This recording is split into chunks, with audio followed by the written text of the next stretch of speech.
गयासुद्दीन मर गया तो उसके बाद गयासुद्दीन के बाद दिल्ली का सल्तनत कोई गुलाम वंश नहीं बना। उसके पास आया खिलजी वंश। कौन आया? खिलजी वंश।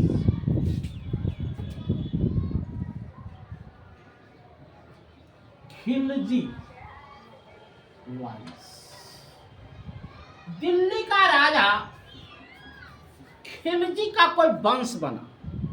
और ये कहानी 1290 से 1320 की कहानी है। 1200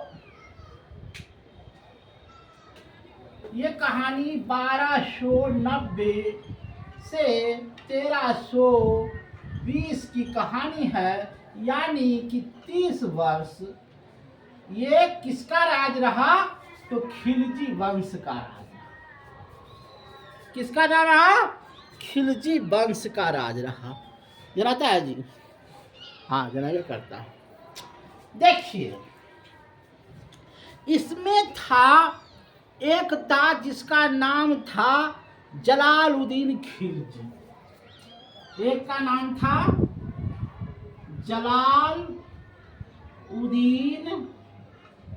खिलजी। ये गद्दी पर बैठा 1290 में। किसके गद्दी पर बैठा? दिल्ली की गद्दी पर, भारत की गद्दी पर। ये तुर्की का राजा था, बैठा। भारत जरी सो नहीं है, इतनी सा नहीं है। अगर दिल्ली में बैठा हुआ है तो चेन्नई में क्या हो रहा है ये किसी को ज्ञान नहीं था। अब पहले फोन नहीं था, टेलीफोन नहीं था, है न? तो खिलजी जैसे ही बैठा तो इसने किसको? जलालुद्दीन खिलजी को। इसने खिलजी बैठा, अलाउद्दीन खिलजी, वो भतीजा था। कहा, अरे बेटा भतीजे राम, हम तो दिल्ली पर राज करे हो, मगर चेन्नई हमरा नहीं जाना हो। जे तू चल जो और चेन्नई पर राज कर, और वहाँ से टैक्स, हीरा मोती जवाहरत लाओ और हमरा दे, हम राज करबो। बेटा राम बड़ा होशियार था। कहाँ चचे राम, तू दिल्ली पर राज कर, हम चले जाइयो चेन्नई, मद्रास, बंगलौर। 6 साल भर उधर लूटा खून राज किया, और ओकर बाद लूट करके कम से कम 5 ट्रक सोना, 5 ट्रक हीरा जवाहरात लाया। तो अलाउद्दीन खिलजी, जलालुद्दीन खिलजी चचवा हले। कहलकै, अरे बेटा जे लैनी है वो हमरा दे दे, तोरा हम खाही भर न देबो तो दौलतिया के की करबी? और तो एगो हमर बेटा ही भतीजा है तो तोरा खाए भर दे देबो 1 लाख रुपया, बाकी ट्रकवा वाला जितना हो समझ में हमरा दे दे। कहलकै, अच्छा कल जे बचा जाना तो थकल मरल हियो, कल हमरा से तू ले लिहा, सवेरे मिलबो अयबा करके तोरा से। गेलै, और ओकर बाद इतना गो छुरा रखले रहे पछुआ में, ऐसे नुकैले गरिया था। कहलकै, चचा जान? तो हाँ भतीजे राम, बड़ी दिन के बाद मिले हैं, जरा सा गले मिलने का मन करता है। कहलकै, हाँ भतीजे राम, 100 करोड़ के सोना लेने हैं, आओ आओ मिल ले। और मिलते के साथ खंजरवा पिछिया से निकल के अलाउद्दीन खिलजी और चकुआ मार के वजी मार के हत्या कर दिलकै। कहलकै, हमरा दौलत लेगा रे? आय, हमरा दौलत लेगा? खून पसीना कर करके हम कमाए हैं, सब कुछ हम किए हैं, और तुम हमरा दौलत लेगा? 22 अक्टूबर 1296 को हत्या कर दिलकै। केकरा? जलालुद्दीन खिलजी के। ओकरा एगो बेटी रहे बड़ी खूबसूरत, ओकरा से उ शादी कर लेलक। रे अब केकर नाम रहता हो? अलाउद्दीन खिलजी। केकर नाम रहता हो? अलाउद्दीन खिलजी।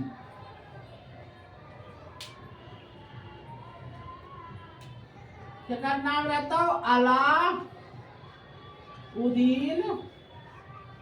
खिलजी। वंश तो खिलजी ही वंश का था, खून किसका था? खिलजी ही वंश का था। भले जलालुद्दीन खिलजी रहे या अलाउद्दीन खिलजी रहे, बाप रहे या भतीजा रहे, बैठ गए चचबा के मार दिलकै और ओकर बाद की कलकै? गद्दी पर बैठ करके राज केलकै, ओकर बेटियों से शादी कर लेलक। अगे तो रहना कि नहीं रह हमरे तरी की करते, पप्पा मरिए गेलो। और क्या, इसने सेनापति को खूनखार सेनापति बना दिया। इसके सेना में था जफर खां, मलिक कपूर, उल्लू खां, नसरत खां और अल्प खां, कुल खां था। इसके समय में मंगोल का आक्रमण बहुत ज्यादा हुआ। अब ये करता था क्या? अरे कहने कलकत्ता में मंगोल आक्रमण होलो तो गेलो, 400, 500, 4000, 5000 विरोधियों को एक जगह इकट्ठा करता था कि यही लोग विरोध करता था। हाँ, और उससे पूछता था कि तुमको मौत दे दे या इस्लाम कबूल करोगे। मंगोल का जो था ईसाई धर्म मानता था, तो कहता था कि मौत से अच्छा है कि इस्लाम धर्म को कबूल कर ले। तो इस्लाम धर्म, वो मरने के डर से इस्लाम धर्म को कबूल कर लेता था। किसके डरने से? अलाउद्दीन खिलजी के मरने के डर से वह इस्लाम धर्म को कबूल कर लेता था और इस्लाम को वो मानता था। दिखाई दे रहा है ठीक से? इस्लाम धर्म को कबूल करता था, वो मारता था। उसने सोमनाथ मंदिर का नाम सुना था। जब उसको लूटा गया था तो कुमार पाल एगो था हिंदू, जिसका नाम था कुमार पाल। इसने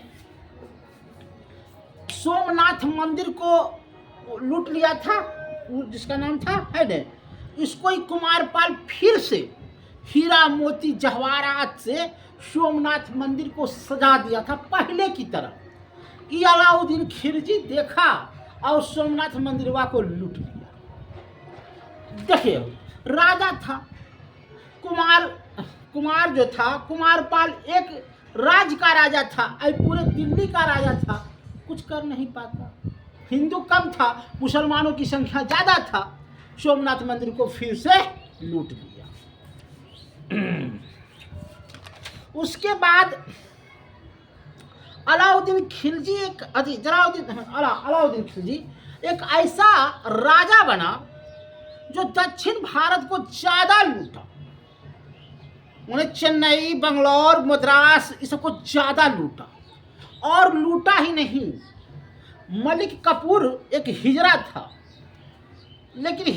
लेकिन तलवार की बाजू बहुत सुंदर जानता था। उसको क्या कहा कि तुम इधर लूटो, तुमको सेना देते हैं, ताकत देते हैं, लूटो। और उसने कोहिनूर